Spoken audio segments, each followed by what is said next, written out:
morning. Good morning. Welcome back. Thank you. Good. It's good to be back.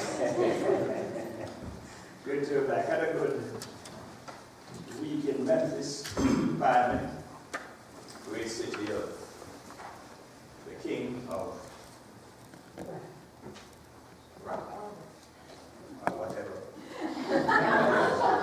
And it was Boulevard, and a lot of music there, and nice, good people, and nice roads.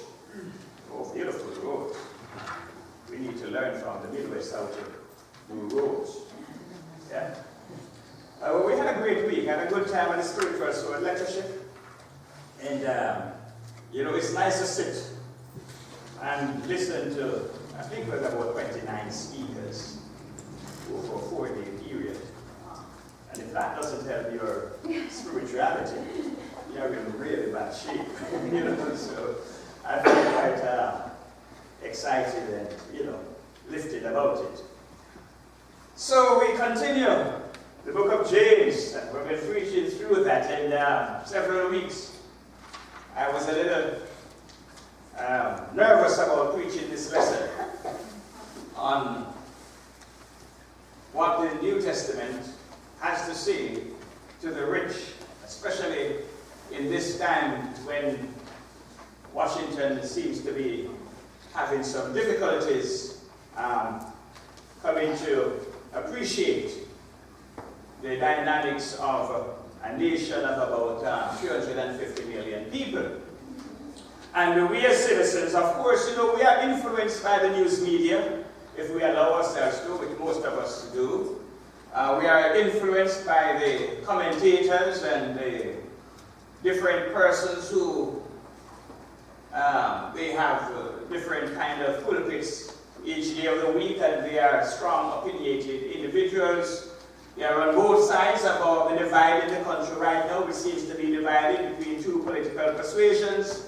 And, what happens up there affects us lesser mortals down here. And so it is within this context that I think it is extremely important and timely for us to have a look at what the New Testament scriptures had to say regarding the rich and the poor. Our lesson this morning is from James chapter 5, verses 1 through 6. And James deals with the rich. He doesn't have much to say about the poor, as though he does say something about the poor. But what he said there, cost him his life. And the James here, of course, is the brother of our Lord Jesus, and his rebuke of the rich was strong, to say it lightly, and it was significant. It played a significant role in the early church's theology, as they developed a theology toward the rich and a theology towards the poor, or more specifically, a theology towards riches. What are we to do with our material wealth? Why is it that God has blessed some materially in superabundance, and for others, as one of my good friends from Jamaica said, he said, Lancelot, some of us were not made to be rich. So I said, yeah, I'm finding that out. But, and why is that so? Well, the church developed a theology in the early 2nd century and 3rd centuries, and that theology has, for the most part, governed the teachings of the church even until today. It's repackaged in different packages over the different centuries, but the fundamentals have remained the same, and we will look at some of those this morning. James, according to tradition, lost his life because of what he had to say in the book of James. Now, what he has written there, obviously, is what he had been teaching throughout the years. And James, the brother of Christ, was described as, he was called James the Just. And he was called James the Just, not just by people within the church, but also within the wider Jewish community. He was a very powerful, influential figure, and he had this reputation of being a just man. And that being the case, what he had to say, therefore, with regards to wealth was influential. People listened to James when he spoke. And so, reading what he said in the Epistle of James, you can understand why the people that were wealthy at the time really took exception to his teaching. For instance, in James 2, which we covered many weeks ago, he says, "Listen, my dear brothers, has not God chosen those who are poor in the eyes of the world to be rich in faith and to inherit the kingdom he promised to those who love him? But you have insulted the poor. Is it not the rich who are exploiting you? Are they not the ones who are dragging you into court? Are they not the ones who are slandering the noble name of him to whom you belong?" You know what James says there fits perfectly into our present climate with regards to the rich and the powerful. Yes? And we will see that later on. So, what does he do? What has he done? He has charged the rich. He says they insult the poor.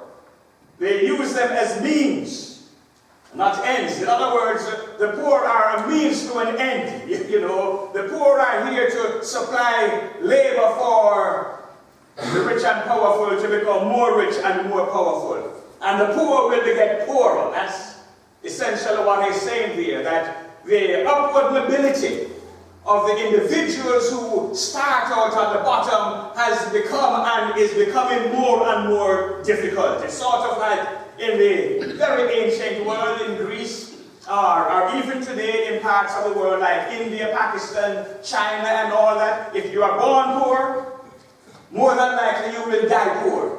Your children will be born poor, and they likewise will die poor. You're just born into a groove, and that's your lot in life, quote unquote, as was said in the Middle Ages, yes?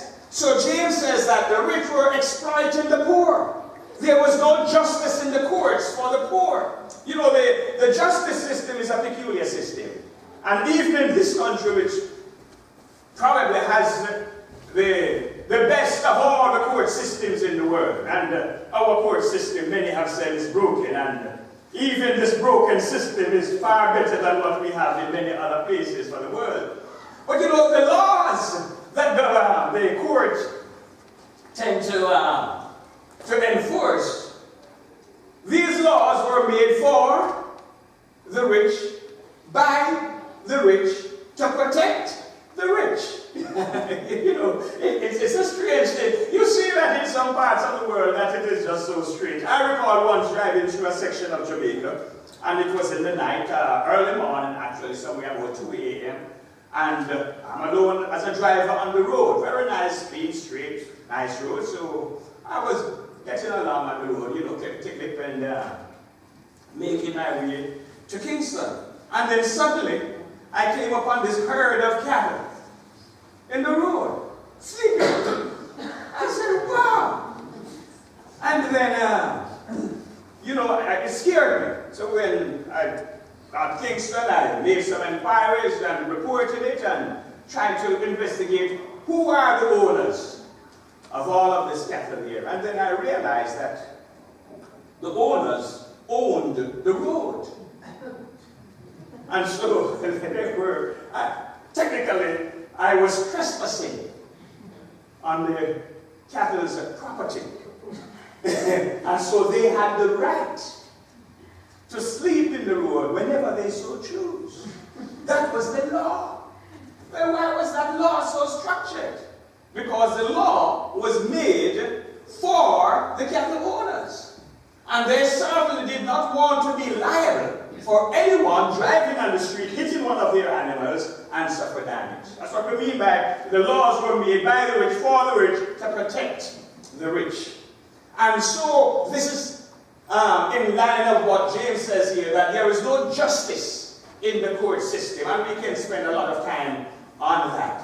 Then he says that they pay low wages.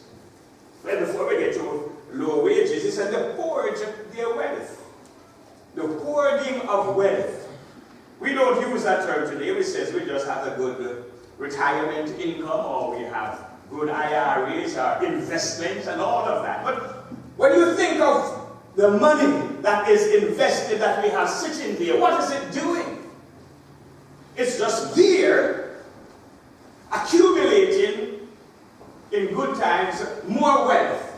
And the more it accumulates, it just sits there and accumulates more. So it keeps what? So we may say we have a growing nest egg. And that sounds wonderful. Well, James took exception to that. He said, do you understand, among other things, what is happening here? That the poor are going unfed. The poor are going hungry. The poor are going naked. The poor are in need of housing. And the means to provide that are locked up, locked away, stashed away, legally in an institution. It is just there. In other words, it is not working for the benefit of the wider community. And then also he deals with this matter of wages. You pay low wages. Why is there a minimum wage? And there is a long, big, massive debate on whether or not it is good economic sense to have a minimum wage or not. Well, the people at the bottom will tell you, we must have a minimum wage. Without a minimum wage, that minimum wage would be less, far less than what it is today. In other words, the minimum wages that individuals are being paid.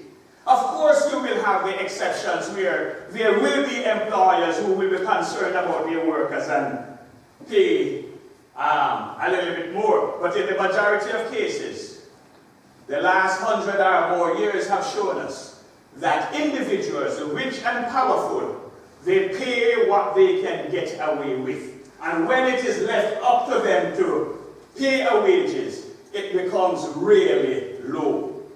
And that has to do with the nature of these of the individuals. You know, when you're not converted into the system of Jesus Christ, then the outlook on life and your responsibility to other people takes on a different look. And we see that happening today. You know, more and more people were put out of jobs in the last decade. And new people, new jobs are coming up. But what are the things that you're finding? Yes? That the wages are much less now than they were back then. In spite of the fact that the major corporations are making more profits now than they were making back then. Yes? You see, wages, according to the scriptures here, paying a just wage. And what is considered a just wage? A wage that an individual can live on. I am moved, I think one of the most peculiar letters that I came across that was sent out to employees was sent out to the McDonald's workers by management. Very concerned about the welfare of their workers. Very concerned about how they would live based upon the salaries that they were paying these workers. So what was the advice of the corporate management? They said, you know, you cannot survive on the wages we are paying you. So get a second job. Yes, I kid you not. Yes, they recommended to their employees, get yourself a second job because you cannot survive on the wages that we are paying. That's what James is saying here when he says, you fail to pay wages to workers. Yes? And then he condemns them for murder and for taking advantage of the innocent. Now, the condemnation under consideration here was real in James' times. You know, in the time, because they were so powerful, and especially a priestly family that is going to be responsible for his death, that they would have killed anyone who spoke out against them. It's sort of like living a dictatorship. You know, you don't want to speak out against the government. Otherwise, you know that some guys in black suits will visit you sometime after midnight. So these are some of the reasons that brought about James' martyrdom in 62 AD. And it was orchestrated by the newly appointed high priest Ananus. Josephus, in his Antiquities, which was written in 94 AD, he states that Ananus brought James, the brother of Jesus, the one they called Messiah, before the Sanhedrin. He was charged with blasphemy and transgressing the law. And as a result of those charges, he was sentenced to death, and he was to die by stoning, which is how James died. Now, the high priest family at the time, the Ananus priestly family, they really took exception to James' teaching because of their carrying on. They had a father, 4 sons, and a son-in-law, 6 of them. And they were notorious. They were all priests. Yes? And the high priest would pass from one family member to another. Okay? And they were notorious for taking the tithes. The tithes that came to the temple, which was for the entire priesthood, went to the family. And so James was the one who spoke out against that. And of course, he was condemned for that. So James was scathing in his condemnation of them and the wealthy class for their exploitation and oppression of the poor. And consequently, he lost his life. So this morning we are really taking a serious look at what the scriptures really say to the rich and to the poor. And the title we have given to the lesson is Materially Poor but Rich in Faith, or Materially Rich but Poor in Faith. And James in his epistle, that's his kind of choice that he's laying before all of us. Yes? The purpose of the lesson is to help us to have a balanced approach to the accumulation and the use of wealth, especially so in our present environment in this materialistic capitalist society. We begin by looking at what Jesus had to say to the rich. And you are not surprised that Jesus had a lot to say to the rich. You remember many of his parables? A certain rich man. So here's what he says in Matthew 19:23. Here Jesus says, the rich going to heaven is difficult, but it is not impossible. He said in Matthew 19:23, I tell you the truth. It is hard for a rich man to enter the kingdom of heaven. Again, I tell you, it is easier for a camel to go through the eye of a needle than for a rich man to enter the kingdom of God. We know the kingdom of God is the church of Christ. Matthew 16 and verse 18, Jesus stated, upon this rock I will build my church, and the gates of Hades shall not prevail against it. And then verse 19 to Peter says, I give to you the keys of the kingdom. Yes? And in Acts chapter 2 and verse 38, the keys to the kingdom were used and the church came into existence. Yes? So the kingdom of God is a church, and the church is the kingdom of God. And the kingdom of God on earth is the doorway to eternal heaven. And what Jesus said here, as far as the rich making it into the eternal heaven goes, it is extremely difficult. And that difficulty comes about not because there is a separate standard for the rich, and the rich is different from the poor. Rather, it has to do with the rich's attitude towards their riches. Again, with regards to the rich, he says, with regards to your giving, focus on the percentage, not on the amount. Are you with me? What percentage of your wealth are you giving to the church? Are you giving to charity? Are you giving to the poor? That's the measurement that the rich are to use. And not just the rich, all of us. Because it says, if you focus on the amount, you will mislead yourself. And how he shows that is in Mark 12, 41 through to 44.